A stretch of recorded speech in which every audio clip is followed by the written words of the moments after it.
বন্ধুরা, আজকে করব স্কুলের ড্রয়িং প্রজেক্ট। এই যে পরীকে দেখছো, এইটা আমাকে কালার করতে হবে, কিন্তু তুলি দিয়ে করা যাবে না। তাহলে বলো তো কি দিয়ে কালার করব?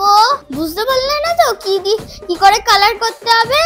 আমার ফিঙ্গারপ্রিন্ট দিয়ে কালার করতে হবে। এইটা হলো ফিঙ্গারপ্রিন্ট ড্রয়িং প্রজেক্ট। এই দেখো প্যালেটে কি কালার নিয়েছি, ব্রাউন, রেড, ব্লু। প্রথমে করব হেয়ার কালার ব্রাউন।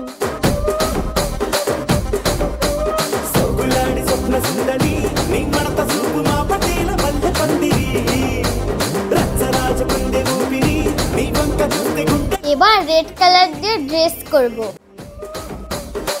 রান্নাটা করলেই কাজ শেষ। বন্ধুরা, আমার ফিঙ্গারপ্রিন্ট ড্রয়িং প্রজেক্ট কমপ্লিট।